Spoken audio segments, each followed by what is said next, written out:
Hello, okay, so today we're going to be learning about Aice International Chapter 1.1, which is the chapter on imperialism. Okay, let's start by looking at. Oh my god. Jesus Christ, look at these key terms. Thank God. I made a shorter one. So, first, let's talk about imperialism. Alright. So, imperialism is like when a country expands their land by taking someone else's, which is what this whole unit is about. So it's like forcefully taking land from someone else, okay? Of like one country attacking another, basically, or like a weaker country. Mercantilism, which is the type of economy that they had right now, which is basically the belief that there was a limited amount of money in the world. Like if there's only a certain amount of gold to go around, so every country just wanted to have the most, right? Like they didn't think it was infinite. And then, okay, so the rest of the keywords are a little less important, but we still have to learn them. So entrepreneurs are just people who invest their money in businesses, because this is the time where businesses actually start becoming a thing. Deflation, which I'm sure you guys all know, inflation. This is the opposite. You would think it's good, but it's a falling of prices rapidly because of drop in demand, but it also leads to loss in jobs and the economy goes bad, okay? Now we have a monopoly, okay? Not monopoly like the game. Not really like the game, just the same name, but it's just when a business has no competition. So they own the entire market basically because they literally have no competition. Okay, now, nationalism, patriotism. Okay, you're gonna think they're similar, they're not. Nationalism is the belief that your country is superior in every other way to other country, like ethically, culturally, politically. Any way is better than every other country. Patriotism, it's just having pride in your country, so it's a way less aggressive version of patriotism. You can be a patriot for your country and not hate on other countries, basically. Oh, genocide. I'm sure you guys know what that is. Genocide is just the killing of big ethnic groups, which isn't good.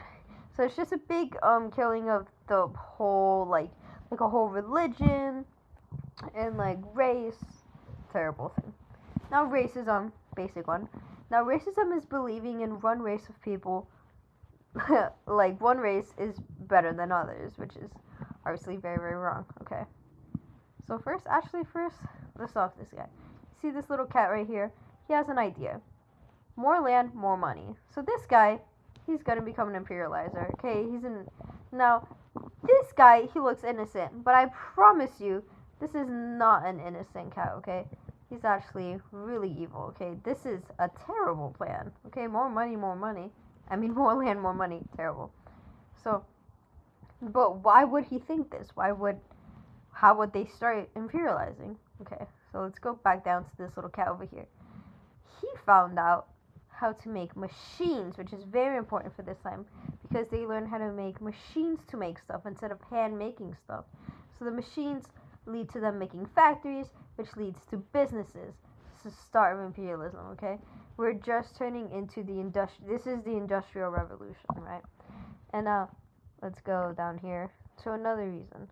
Now, with all these new factories, what about the new factory workers, okay? Okay? All they told them was that imperialism was good for us. Here's the thing. Let's look at this little chart I'll make right here. I don't know, it looks like that. Okay, look at this little chart. Right now, because of these businesses, the economy is going up, right? Because they can make so many things so much easier, and people are getting jobs because of factories, right? Until the Long Depression hits, okay? So we're all going down. All businesses are going down. This is the deflation. You might be thinking, why are they going down? Well, this is because of the cause of, they made too many things too easy, too fast, that people didn't even need to buy anything more. So that goes into deflation. So how did they solve that issue to get the economy back up? Well, they started strategic ways of getting resources, right? So that they won't have to, instead of trading with one another, right, they would get their own resources, which would up their money, okay? This is called strategic control of reasons, okay? So, for example, here in Britain, they own they fought, well, at least to have control of the Suez Canal. So instead of taking this big route all the way around Africa, that would take years, they had to take this one, which would still take a while, because by this time, everyone was traveling by boat. This was to get to India to get spices, by the way. But, so, like, the Suez Canal is really important, because that's there. Now, about, so here's the thing. This eventually goes down, because the economy is still down because of the long depression. So, we turn to new imperialism. You see this cat, he's sad, okay? He's sad, he's crying, okay? Because he realizes he's broke, okay? Because imperializing, doing all of this, right? All of this takes a lot of money, okay? So, you see, he's broke here. He has no money. Here, we're gonna make more. We're doing that by new imperialism, guys. Now, what is new imperialism? What even was old imperialism, okay? Now, new imperialism is just a peaceful version of imperialism, okay? Because imperialism before was, old imperialism was just forceful taking of lands, mostly in, like, North America and South America, right? This is peaceful. And we're going to see examples of this, because they actually do end up doing this in the future, because war is very expensive. They actually do abide by this sometimes in the future. Another thing about new imperialism is that now China and the USA are becoming big, so they take part in new imperialism. It's not just like the European powers. Oh, and instead of taking land in South America and North America, we're going to Asia and Africa now, because they are not that conquered yet. Now, what made this possible? Medical advancements and technology. Now, medical advancements is basically so that people wouldn't feel sick anymore. Okay, look. This guy, he's happy now because he's not getting sick. Because the main issue with going to new lands was that people would get sick because they're not used to these new lands, right? Like, remember the colonizers all the way back conquering the USA, they all died at first because they aren't used to these new diseases. So now that they have, you know, made more advancements in medicine, we can go to new places like Africa and Asia.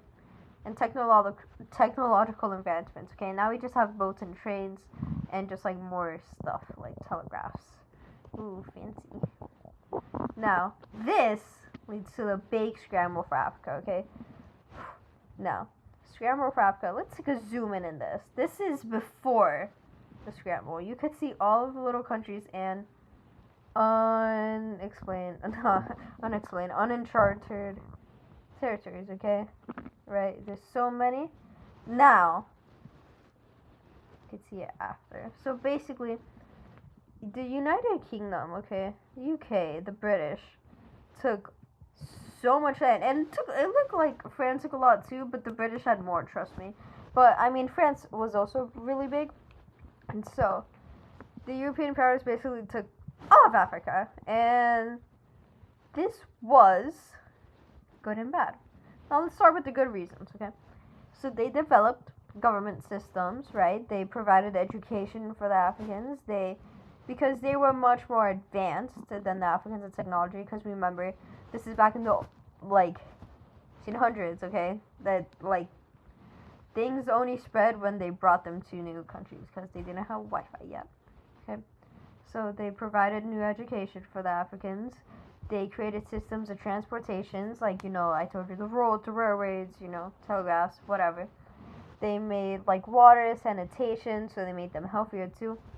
And, like, better methods of farming. So they brought pretty good stuff, right? And you may be thinking, why is that bad? Well, if you haven't read this yet, oof, okay. You guys can take a nice look at this.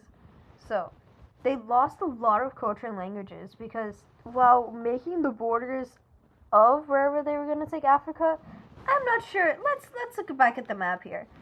These borders don't match these ones now, do they? No, not really, right? Because they didn't take it into account. They just kind of drew random lines wherever they landed, okay? So this actually lost a lot of culture and languages that we're never going to get back. Which is terrible, but, you know, history. Anyways, so many African chiefs were actually killed because they didn't want to listen to these new people taking their land, but okay, they killed them anyways. because, less advanced in technology. They had guns, the Africans did not, which is why it was also very. The reason why it's called a scramble for Africa, actually, is because this all happened very fast. Now, if you see 1880 and 1913, you'll be thinking, oh, that's a bit of time in between. No, not really. This mostly happened in, like taking a whole continent, like, just of Africa, like, that's crazy, right, guys? They took the whole thing. So it was literally a really fast, like, challenge, right? They're scrambling to take over all of Africa. So they just killed a bunch of people. And the government was also made like a hierarchy between, like, because, like, since the Europeans could really move to Africa now, there's more space for Europeans there. Even though they didn't really use it, they just kind of used the land there for resources and raw materials. But, all the Europeans that live there were just higher than the Africans. They made a hierarchy system in the Africans' own land. Can you believe this? They also introduced money, which, okay, technically you could look at it in a good way, but not really, because it messed up all the economic systems they had, and so all the Africans were poor. Oh, and they were also no longer able to farm on their own land, because since they took all of it, they had to, they lost their farming land, all the Africans, so they had to get new jobs, harsher jobs, as, like, I don't know, people that build railways and stuff like that. Oh, they also, exploited all of African resources just to get as much as they could. Now let's look at the villains themselves. Not necessarily villains, but Okay, so these are the main countries that took land. Britain, France, Belgium, Portugal, and Germany, right? Now, if you can tell, Britain has a lot more. That's what I said by, like, even though it looks like France has a lot here, France didn't have as much compared to Britain. Okay. Let's start. Egypt, Sudan, British East Africa, which is now Kenya and Uganda, British Somalia, Southern and Northern Rhodesia, Zimbabwe and Zimbabwe now. I don't know how to pronounce this, unfortunately, but it's current time Botswana. Orange Free State in the Trans-Rosso, which is South Africa. Gambia, Sierra Leone, Nigeria, British Gold Coast, which is Ghana, and Iceland, which is now Malawi. Anyways, I'm sorry if I pronounced any of that wrong, but they took a lot of land. France, Algeria, Senegal, right? And then Belgium was just the Congo invasion. Belgium didn't take that much, okay? Belgium was just kind of there. Portugal was just Angola, Mozambique. I'm sorry, I'm saying that wrong. And Germany actually came really late. Germany was actually really small in Europe, but they wanted land in Africa, but it was mostly taken. So they actually had to ask British for that land, but that comes later in 1.2. So British just took, Germany actually ended up taking a list of lands, but it's mostly just a list because it's as you can see, it wasn't like perfectly divided. So let's look at this. Since they didn't have much in Europe, they actually had more land in Africa, I'm pretty sure. Anyways, so they took Cameroon, a part of Nigeria, German East Africa, German Southwest Africa, and Togoland. You can read all of this. Okay. Now,